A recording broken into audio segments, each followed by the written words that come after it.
Jadi memang sengaja dibuat begitu biar kamu tidak sadar-sadar.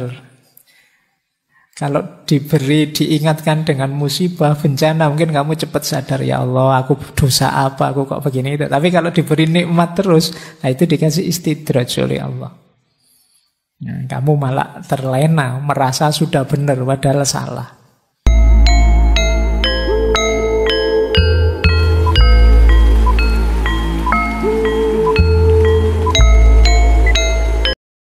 Assalamualaikum warahmatullahi wabarakatuh. Oke, kita mulai saja. Malam hari ini kita melanjutkan tema muhasabah. Melanjutkan minggu lalu kita membahas istiqomah yang dalam dunia tasawuf kadang dihubungkan dengan karomah. Karomah ini nanti hubungannya dengan anugerah Allah kepada para wali, orang-orang yang dicintainya. Baik, bismillah, langsung saja kita masuk ke materinya, biar nanti selesainya tidak malam-malam. Baik, bismillah. Karomah ini kalau dalam Islam itu salah satu jenis khawarikul ada. Khawarikul ada itu sesuatu yang tidak sama atau berbeda, atau kadang diterjemahkan menyalahi adat. Adat itu yang biasanya yang normal. Khawarikul ada itu dalam bahasa Indonesia kadang diterjemahkan peristiwa yang luar biasa. Jadi bukan peristiwa biasa-biasa saja. Nah, di hampir semua agama ada pandangan tentang peristiwa yang luar biasa ini. Nah, kalau dalam Islam ternyata jenisnya banyak. Ini kan kalau dalam bahasa Inggris kan kadang hanya pakai istilah miracle, mukjizat. Nah, ini bagian dari mukjizat. Kita awali. Ya, padahal mukjizat itu peristiwa luar biasa yang dianugerahkan oleh Allah kepada para nabi.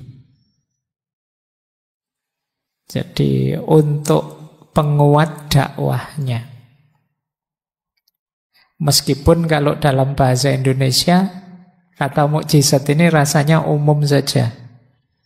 Ada orang misalnya kecelakaan sedahsyat itu kok selamat, terus beritanya ini di antara sekian orang yang tewas ada satu orang yang mendapat mukjizat sehingga dia masih hidup. Nah itu kalau tidak hati-hati kamu, wah ini jangan-jangan habis kecelakaan jadi nabi dia, kok dapat mukjizat. Tapi yang memang bahasa Indonesia secara umum mendefinisikan mukjizat itu pokoknya peristiwa luar biasa, begitu saja. Ya kalau definisi pasnya sebenarnya mukjizat itu hanya untuk nabi. Nah, kalau karomah ini untuk para aulia, orang-orang yang dicintai Allah. Malam hari ini kita membahas karomah ini saja. Mungkin lain waktu kita bahas mukjizat. Nah ini kalau karomah itu untuk para wali. Masih ada lagi ma'unah. Ma'unah itu untuk kita, orang biasa-biasa. Kadang-kadang kita ngalami juga hal luar biasa kayak tadi kecelakaan begitu dahsyatnya tapi masih selamat, masih segar bugar. Itu sebenarnya pasnya ya ma'unah. Jadi peristiwa luar biasa yang diberikan oleh Allah pada orang biasa. Ada lagi nanti namanya irhas. Irhas ini peristiwa luar biasa yang diberikan pada calon nabi. Jadi orang yang nantinya oleh Allah diberi wahyu untuk jadi nabi itu sejak awal, sejak kecil memang dijaga oleh Allah dan terhindar dari bahaya, dilindungi dari berbagai musibah, bencana, dan lain sebagainya. Ini namanya irhas. Seperti Rasulullah itu waktu sebelum beliau mendapat wahyu, misalnya berdagang kemana melalui padang pasir, itu selalu ada awan yang menaungi sehingga tidak panas. Itu namanya irhas. Nah, kayak misalnya malam hari ini kan suasananya agak panas, agak sumuk, tapi mungkin ada kok sendirian, saya seger-seger aja Pak, dingin Pak. Itu mungkin, tapi bukan irhas, kalian bukan calon nabi. Ini namanya ma'unah. Nah, kalau kalian, kita ini orang biasa, namanya ma'unah. 4 yang atas ini positif. Luar biasa tapi positif. 3 yang terakhir luar biasa tapi negatif. Ada namanya istidraj. Istidraj itu peristiwa luar biasa yang diberikan oleh Allah pada orang-orang yang negatif. Orang jahat, orang banyak dosa, orang banyak maksiat. Itu kadang oleh Allah diberi juga anugerah-anugerah yang luar biasa. Tapi ini dalam rangka biar dia tidak sadar-sadar, biar nanti menghukumnya mantep. Kayak kalian kalau ada temenmu ngapain, ya wes terus no, ayo terus no, itu kan kamu ancang-ancang sebentar lagi tak sikat kamu. Nah, itu mirip istidraj itu begitu. Kamu diusili temenmu terus kamu, ya tunggu aja, ayo wes terusin, tunggu aja. Ini kan, nah itu kalau kamu tidak sadar-sadar, padahal ini istidraj, itu pada saatnya ya habis kamu dengan murkanya Allah dan siksanya Allah. Ini namanya istidraj. Jadi maka ya yang untuk kita orang biasa, Pak saya itu padahal sholatnya masih bolong-bolong loh Pak. Tapi kalau saya ngomong itu kok mesti pas ya, mesti cocok ya. Jangan-jangan saya ini calon wali apa-apa ya. Enggak, ya itu mungkin istidraj saja dari Allah. Jadi memang sengaja dibuat begitu biar kamu enggak sadar-sadar. Kalau diingatkan dengan musibah, bencana, mungkin kamu cepat sadar, ya Allah, aku dosa apa, aku kok begini itu. Tapi kalau diberi nikmat terus, nah itu dikasih istidraj oleh Allah. Nah, kamu malah terlena, merasa sudah benar, padahal salah. Nah, ada lagi sihir. Sihir ini perbuatan luar biasa yang dilakukan oleh orang-orang jahat untuk tujuan jahat. Ini sihir. Kalau Imam Ghazali menyebutnya salah satu ilmu yang madhmumah, ilmu yang tercela. Jadi ada ilmu-ilmu yang sebaiknya kita tidak usah mempelajari. Itu namanya sihir. Ada lagi yang terakhir namanya ihanah. Ihanah itu peristiwa luar biasa yang diberikan oleh Allah untuk menghinakan orang ini. Jadi derajatnya malah turun. Luar biasa, tapi luar biasa negatif. Misalnya ada zaman Nabi itu Nabi palsu. Namanya Musailamah. Ada yang membaca nama pasnya sebenarnya Musailimah. Tapi ya, ini pokoknya ini orang ini ngaku Nabi palsu. Satu ketika dia ada orang buta datang dan dia bilang nanti setelah saya berdoa butamu akan sembuh, kamu bisa melihat. Tapi begitu ini orang ini buta sebelah matanya. Begitu Musailamah berdoa malah buta dua-duanya. Nah ini namanya ihanah. Jadi oleh Allah ditampakkan kehinaannya. Nah, kamu habis berdoa malah jeblok. Nah, itu ihanah. Jadi ini peristiwa luar biasa juga, cuma luar biasa mengenaskan. Jadi, tidak selalu kalau istidraj jadi memang luar biasa positif sebenarnya meskipun untuk orang yang negatif. Tapi kalau ihanah ini luar biasa negatif untuk orang yang negatif. Sama seperti sihir. Sihir itu kontennya negatif, tujuannya negatif, dilakukan oleh orang yang negatif. Jadi 3 yang terakhir ini memang keluar biasaan yang negatif. 4 yang atas ini keluar biasaan yang positif. 3 dari 4 yang atas ini spesial, yang 1 umum, bisa untuk siapa saja. Nah, baik. Ini peristiwa-peristiwa khawarikul adah. Jadi dalam agama diakui memang ada peristiwa luar biasa ini.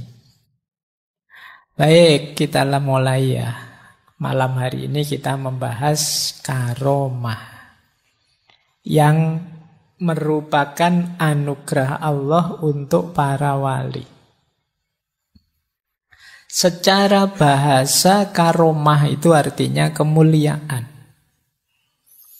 Jadi kalau ini teman-teman mestinya sudah ngerti ya. Berarti orang yang mendapat karomah itu hakikatnya dimuliakan oleh Allah. Kalau secara istilah, biasanya istilah karomah ini dipakai juga kadang untuk muamalah. Untuk bidang muamalah itu karomah ini artinya orang yang dermawan. Orang dermawan itu kan mulia, suka membantu orang. Nah, kalau di bidang tasawuf ya tadi peristiwa luar biasa yang diberikan Allah pada para walinya. Nanti kita bahas sebentar apa sih wali dan cirinya itu. Definisi paling masyhur dari karomah misalnya kita ambil dari Jawahirul Kalamiyah Al-Jazairi. Kata beliau, karomah adalah perkara luar biasa yang tampak pada seorang wali. Nah, ini definisi yang di mana-mana dipakai. Atau lebih panjang lagi, sesuatu yang luar biasa yang tampak dari seorang hamba yang jelas kebaikannya, yang ditetapkan karena adanya ketekunan. Nah, ketekunan ini istiqomah. Makanya tadi saya disebut oleh banyak para wali juga kuncinya karomah itu istiqomah. Dalam mengikuti syariat Nabi dan mempunyai iktikad yang benar. Kalau ini definisi dari Syekh Al-Bajuri, Tuhfatul Murid. Ini belakangan sering saya sebut referensinya ya, biar teman-teman tahu dan paling tidak nanti kalau ada yang motong-motong biar ngerti bahwa ini quotes-nya tidak dari saya. Karena banyak sekali potongan-potongan itu yang pakai nama saya. Seolah-olah aku ini pinter banget, hebat banget. Wong ya cuma ngutip. Jadi semoga teman-teman tidak overestimate. Jadi tidak nganggep wah Faiz canggih sekali ya kalau bikin kalimat. Wong aku cuma ngutip. Itu kebetulan yang dianu pas bagus, nanti jangan-jangan yang dikutip pas jelek ya dianggapnya wah pikirannya kok kayak gini ya, bisa begitu nanti. Maka teman-teman yang motong-motong agak hati-hati ya. Lebih lengkap, lebih bagus. Atau ngertilah caranya motong biar tidak separuh-separuh. Saya khawatirnya kayak Fawailul lil musallin zaman Abu Nawas itu. Dipotong di situ saja. Wah, menurut Pak Faiz ternyata sholat itu bisa membuat orang masuk neraka. Dalilnya fawailul lil musallin. Titik terus dipotong di situ. Nah, hati-hati dengan yang motong-motong. Baik, jadi ini definisi. Ini definisinya sederhana sebenarnya. Ada banyak definisi yang lain dan panjang-panjang. Tidak saya bawa ke sini, saya khawatirnya tambah ruwet, teman-teman tambah bingung. Pokoknya intinya, perbuatan luar biasa yang berasal dari orang soleh atau walinya Allah, itu namanya karomah. Ada banyak dalilnya. Antara lain yang ini kita kutip minggu lalu, dalil ini surat Yunus ayat 62-64. Ala inna awliya Allahi la khaufun alaihim wa la hum yahzanun. Ketahuilah, wali-wali Allah, sesungguhnya wali-wali Allah itu tidak ada rasa takut pada mereka dan mereka tidak sedih. Yo, dengan ukuran ini saja insya Allah saya dan teman-teman semua bukan wali. Wong kita gampang galau, kita gampang panik, gampang sedih, gampang takut, apa saja kita khawatirkan. Ya mungkin level kita memang bukan aulia. Kalau sudah levelnya aulia karena hidup itu sandarannya sepenuhnya Allah saja, tujuan dan orientasinya Allah saja, maka batinnya mutmainnah. Sehingga la khaufun alaihim wa lahum yahzanun. Tidak ada takut dan tidak ada sedih.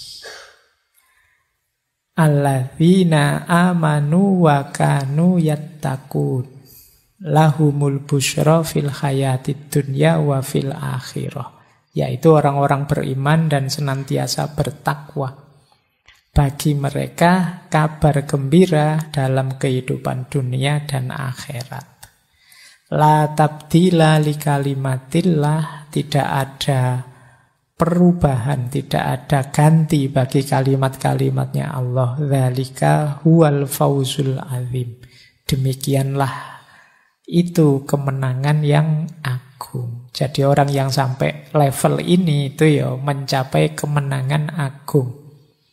Jalannya iman dan takwa, cirinya tidak takut dan tidak sedih. Dan pasti begitu. Kenapa? La tabdila li kalimatillah. Tidak mungkin berubah, itu sudah janjinya Allah. Baik, paling tidak ini dalilnya. Kenapa? Aulia itu kadang-kadang memang oleh Allah dianugerahi peristiwa luar biasa. Saya lanjutkan, biar nanti bisa tuntas materinya malam hari ini. Hakikatnya karomah, ini saya ambil dari Hakim Tirmidzi.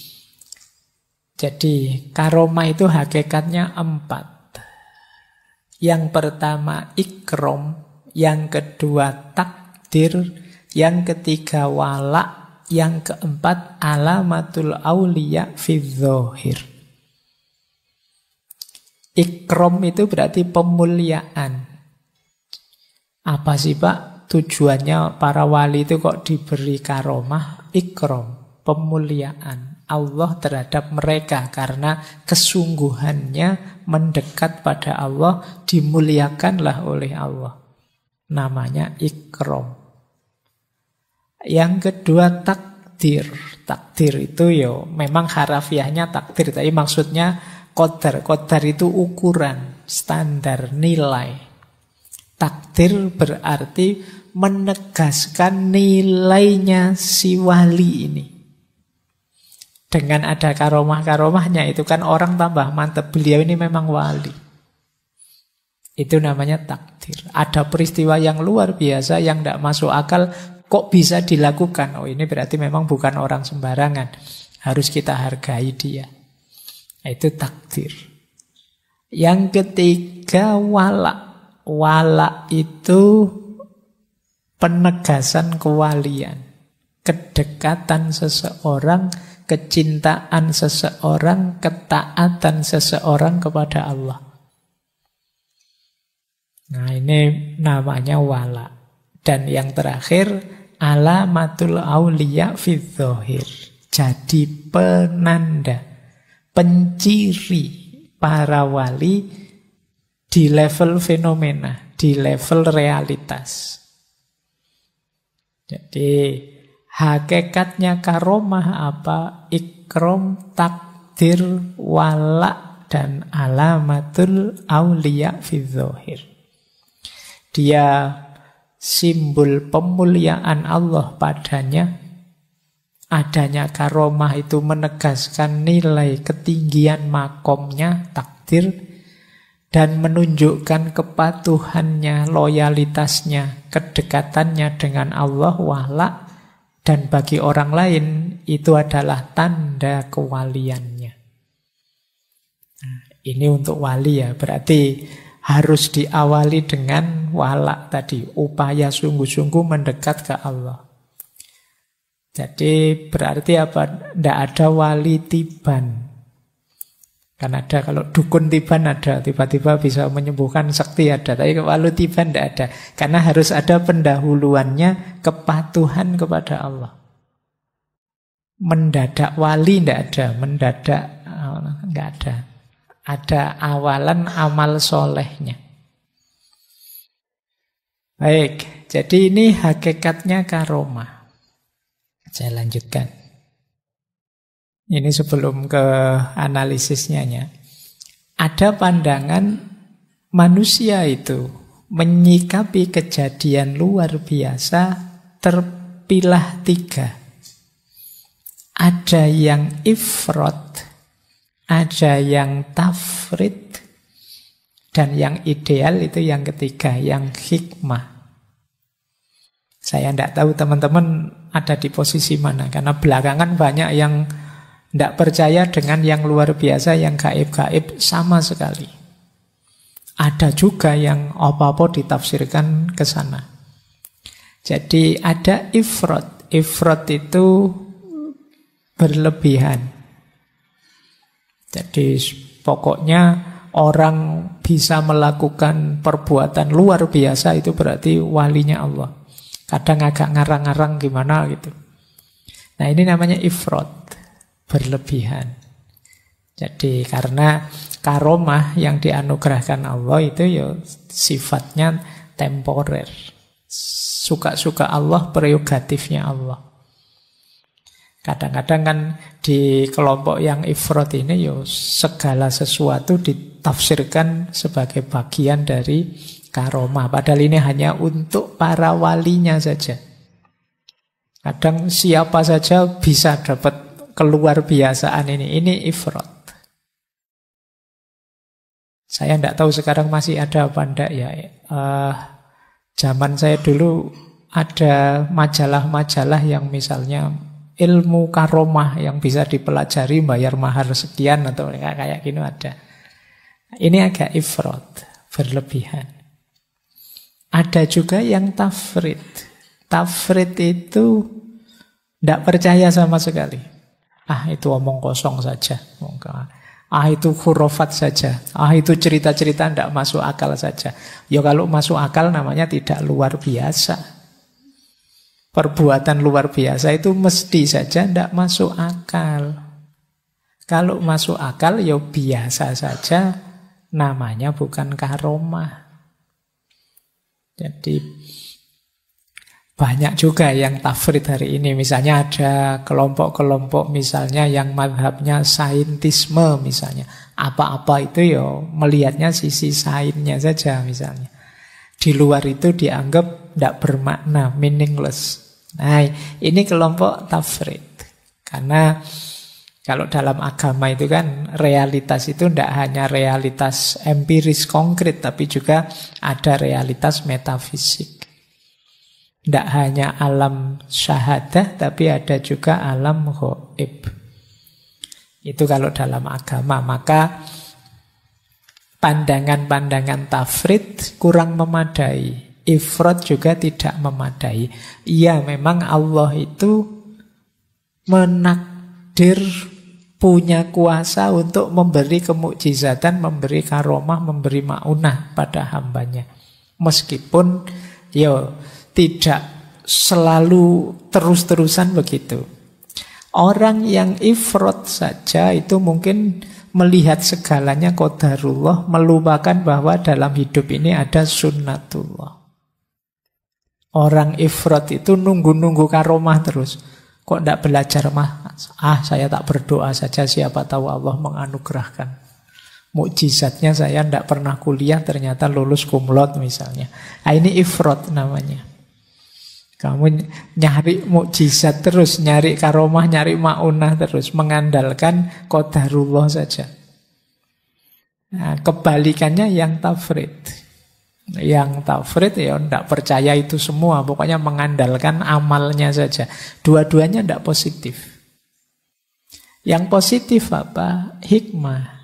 Ya hidup ini ada sunnatullahnya, tapi jangan lupa kalau Allah ridho, Allah bisa intervensi dengan qadarullah. Antara lain dalam bentuk karomah atau ma'unah. Ini yang disebut hikmah. Pak yo, kalau mengikuti kemampuan saya, paling saya lulus itu IP-nya ya cukup lah pas-pasan 3. Nah, maka saya serius belajar. Kok dilalah bisa kumlot. Yang di atas 3 itu bagian dari ma'unahnya Allah. Nah, itu cara menyikapinya begitu. Jadi banyak yang tafrid, banyak yang ifrod. Banyak yang mengeluh, wah orang Indonesia itu isinya suka kelenek-kelenek saja, suka tidak bisa fokus di sains. Ya kemajuan itu ya sains lah. Iya.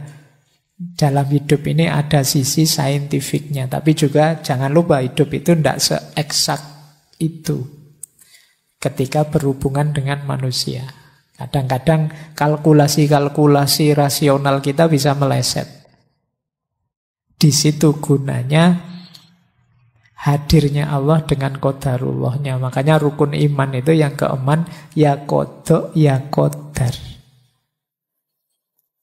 Qada itu nanti berhubungan dengan sunnatullah tadi, mekanisme hukum alam, pola-pola.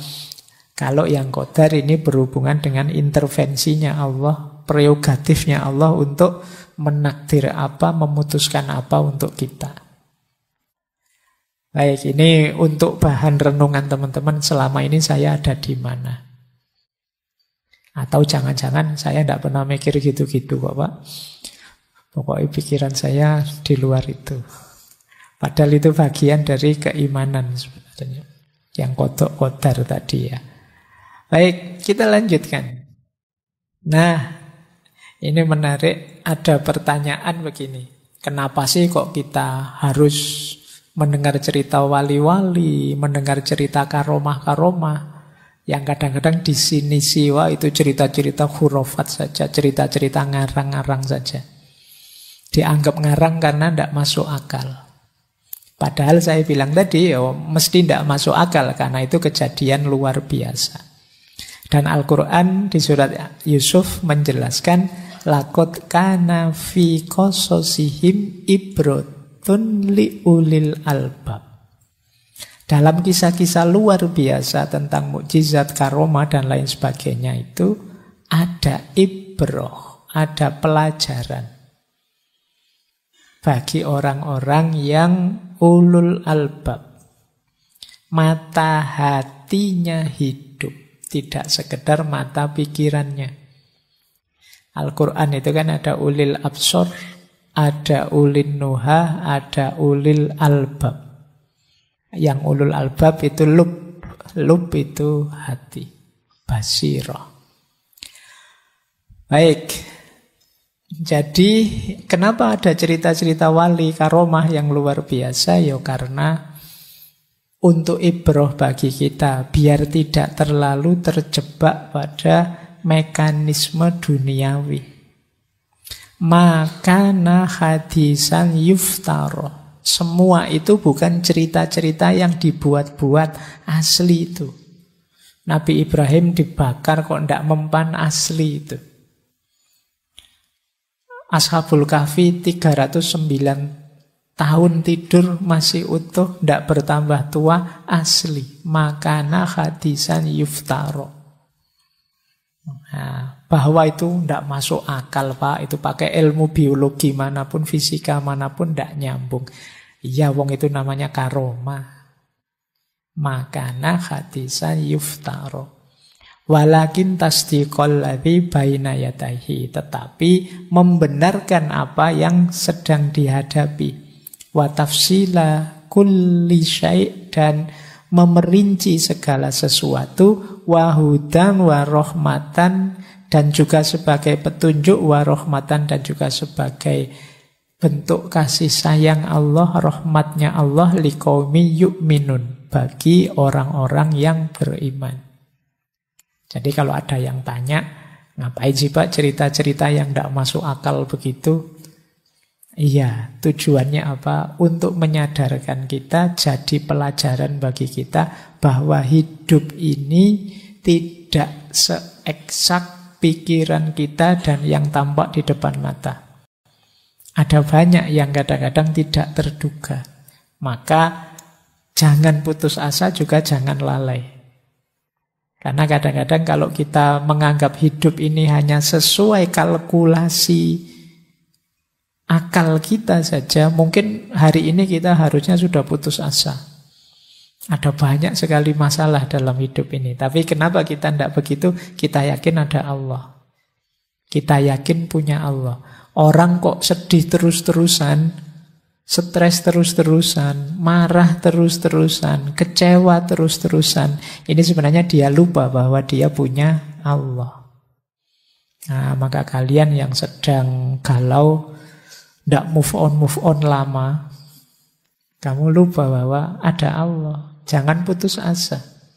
Jangan dikira meleset targetmu yang satu terus hidupmu hancur. Kamu bisa bikin target yang baru. Masih ada Allah. Dapat yang baru jangan-jangan lebih bagus dari yang lama. Di kampus ini kena DO, siapa tahu nanti di kampus yang baru DO lagi. Nah, ya. Ya enggak apa-apa itu namanya nasib. Baik, kita lanjutkan ya. Contohnya banyak. Itu dalam Al-Quran yang jelas, misalnya ada cerita Sayyidah Maryam, ibundanya Nabi Isa. Yang ini memang sejak dalam kandungan orang tuanya bernazar mendedikasikan beliau untuk Allah saja. Nah, ini hidupnya memang dijamin oleh Allah. Makanan selalu datang dari langit. Dan itu tidak milih musim. Kalau dalam ceritanya makanan buah-buahan musim dingin bisa dihadirkan di musim panas, buah-buahan musim panas dihadirkan di musim dingin. Tidak musimnya duren, kalau memang pengen duren, ya duren datang. Tidak musim rambutan, pengen rambutan, rambutan datang. Nah, itu diantara karomah untuk Sayyidah Maryam. Ini sampai Nabi Zakaria heran, pamannya heran, ini makanan dari mana? Baik, ini contoh karomah. Oh, ini enak kalau kalian jadi wali dapat karomah seperti beliau ini, kamu anak kos enak itu. Makanan ada terus, kamu ndak mikir beli di mana, nyari kemana. Atau Ashabul Kahfi. Nah, ini yang karena istiqomah dengan keimanannya sampai dikejar-kejar, bersembunyi di goa, tidur 309 tahun. Oh, itu 3 abad lebih ya. Itu kalau dibandingkan Indonesia dijajah Belanda, itu Belanda datang sampai pulang baru bangun. Lihat kan 3,5 abad itu Belanda itu. Dan itu masih muda. Bangun setelah 309 tahun pun masih muda. Jadi ini Ashabul Kahfi, itu karomah dari Allah. Atau ada cerita menterinya Nabi Sulaiman yang mampu menghadirkan singgasananya Ratu Balkis sekedipan mata, ngalah-ngalahi Ifrit. Jadi sebelum Nabi Sulaiman kedip, singgasananya Ratu Saba sudah di depannya. Ini menteri yang namanya Asif bin Burkhiyah. Ada yang bilang Asif bin Farkhiyah. Ini keluar biasaan anugerah Allah pada orang-orang yang disayangi. Dan masih banyak cerita-cerita ini. Saya tadi membayangkan, saya tak cerita-cerita aja apa ya malam hari ini.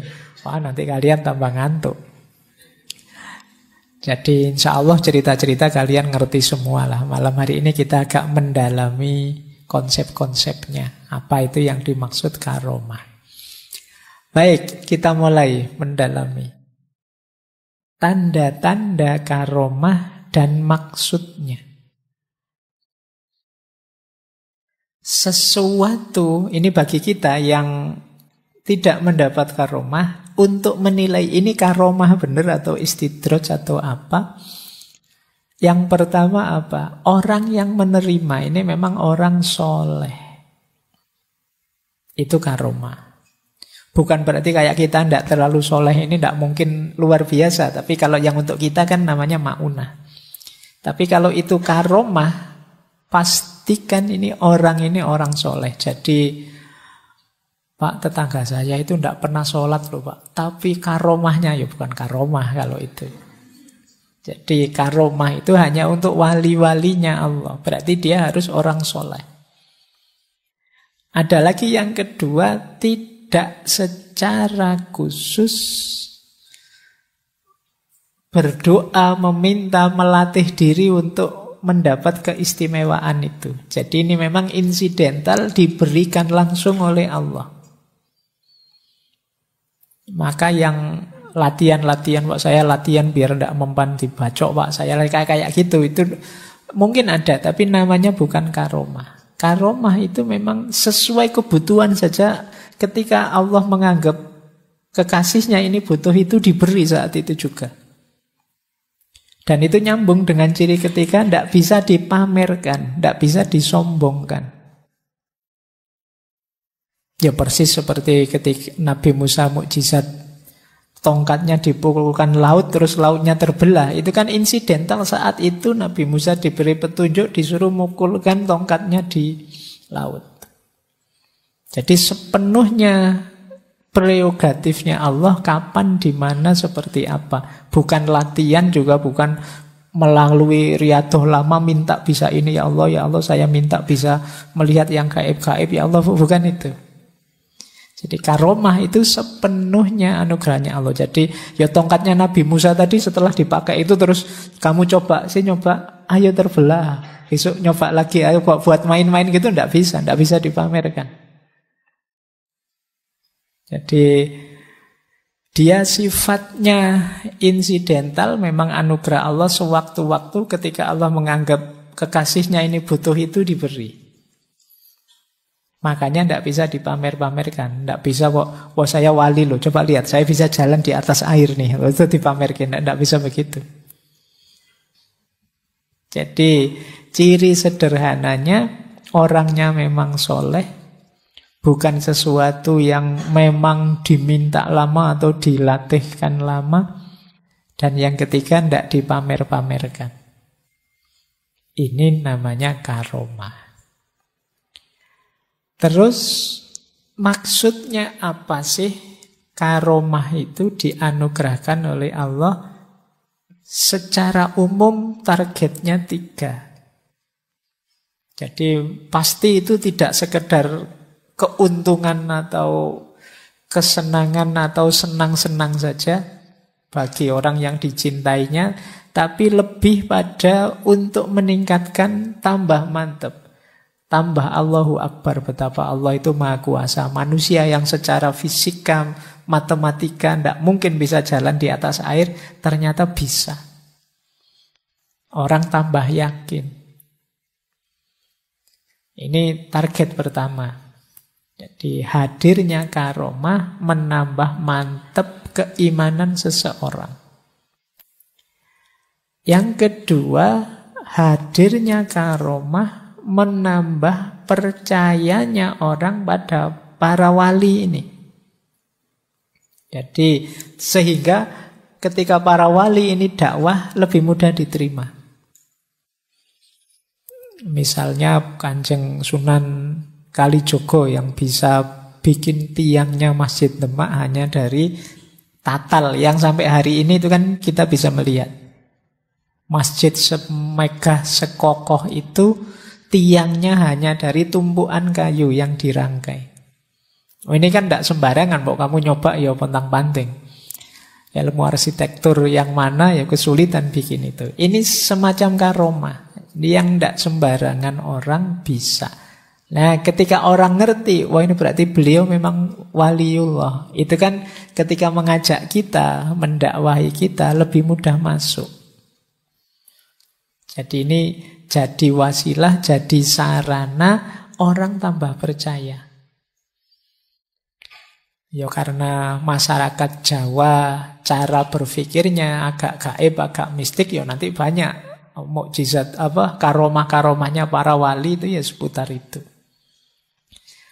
Nah, yang ketiga, adanya karomah itu ya penegasan bagi wali ini tentang makomnya dan tuntutan untuk istiqomah.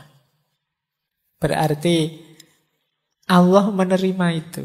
Kalau dalam dunia tasawuf kan yang dilakukan seorang wali itu dari satu tahap ke tahap lain namanya makomat.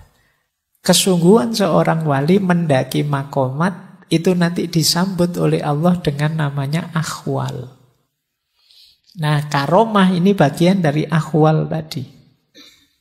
Meskipun kalau dalam tasawuf karomah ini kadang-kadang posisinya tidak sekedar anugerah, tapi juga ujian. Jadi kalian diberi karomah, misalnya kalian wali ya, diberi karomah itu bisa dimaknai juga sebagai ujian. Setelah dapat karomah terus apa ayo yang kamu lakukan? Kamu merasa sudah sampai tujuan selesai, atau tambah istiqomah, atau lebih meningkat lagi istiqomahnya, atau apa? Ini namanya ujian. Kayak kalian lulus kuliah itu loh, sampai di 1 degree misalnya, lulus S1. Itu kan anugerah, tapi kan sekaligus ujian. Setelah lulus terus kalian mau apa terusan? Kemarin statusmu mahasiswa, sekarang naik makom jadi alumni.